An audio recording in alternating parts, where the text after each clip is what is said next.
Hello everyone, আজ আপনাদের জন্য নিয়ে এসেছি কাজু কাতলি রেসিপি, যেটা স্রেফ আর স্রেফ আধ ঘন্টায় বানিয়ে নিতে পারবেন। আর বানানোর জন্য কোনো রকম ঘন্টার পর ঘন্টা ধরে ভেজানো বা পাকানোর প্রয়োজনও হবে না। তো চলুন রেসিপিটা দেখে নিই। এখানে কাজু বাদামের পরিমাণ আছে 400 গ্রাম। কাজুটাকে একটু সাফ করে নিয়েছি।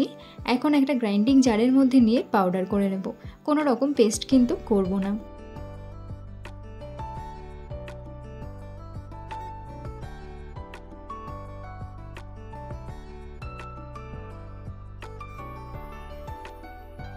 এটাকে পাউডার ফর্মে আনার জন্য মিক্সচার অল্প অল্প করে চালিয়ে কিন্তু এটাকে পাউডার বানাতে হবে। যদি কন্টিনিউয়াসলি চালানো যায়, অনেক সময় কাজু বাদামের ভেতর থেকে কিন্তু তেল বেরিয়ে আসে, সেক্ষেত্রে এটা পেস্ট হয়ে যায়, তখন পারফেক্ট কাজু কাতলি তৈরি হয় না। এখানে কাজুর যে পাউডারটা বানিয়েছিলাম একটা ছালনির সাহায্যে ঝেড়ে নিয়েছি।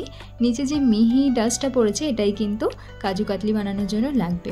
কাজুর যে দানাদার অংশটা রয়েছে সেটাকে আরও একবার মিক্সচারের ভেতর নিয়ে নিচ্ছি। এখন এটাকে আমি আবারও একবার পাউডার বানিয়ে নেব। কাজুর পাক তৈরি করার জন্য একটা ভারী কড়াই, বলতে পারো লোহার হলেও বেশ ভালো হয়, যদি না থাকে ননস্টিকও ব্যবহার করতে পারো। তার সারা গায়ে একটু ভালোভাবে ঘি ব্রাশ করে নিচ্ছি। এখানে চিনির পরিমাণ আছে 400 গ্রাম।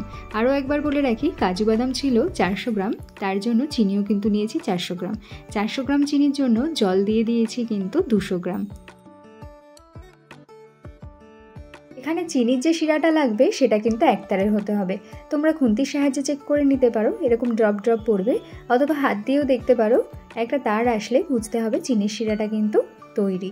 এই সময় কাজুর যে পাউডারটা রেডি করেছিলাম অ্যাড করে দেব।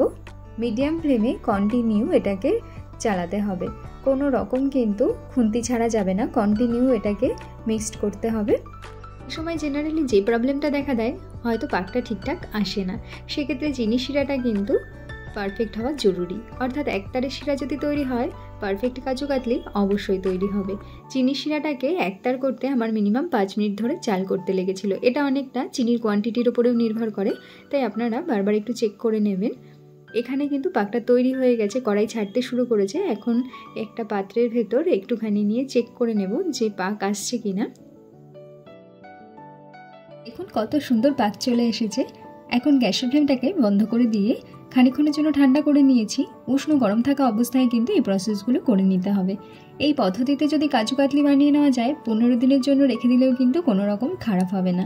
আর মার্কেট থেকে আমরা যেগুলো কিনি সেগুলো তো এক্সপেন্সিভ হয়ই, তাছাড়া কাজুর পরিমাণ ঠিক সেখানে কতটা আছে তাও বোঝা যায় না। তাই এই পদ্ধতিতে কিন্তু পারফেক্ট কাজু কাতলি বাড়িতে বানিয়ে নেওয়া যায়, যেটা অনেক সেফ আর হেলদিও। আর সামনেই তো কালী পুজো, ভাইফোঁটা, তার আগে এভাবে কিন্তু আপনারা বানিয়ে নিতে পারেন। আজকের রেসিপিটা কেমন লাগলো অবশ্যই জানাবেন। ভালো লাগলে প্লিজ লাইক শেয়ার করে দেবেন। আবার দেখা হবে নতুন কোনো এপিসোডে।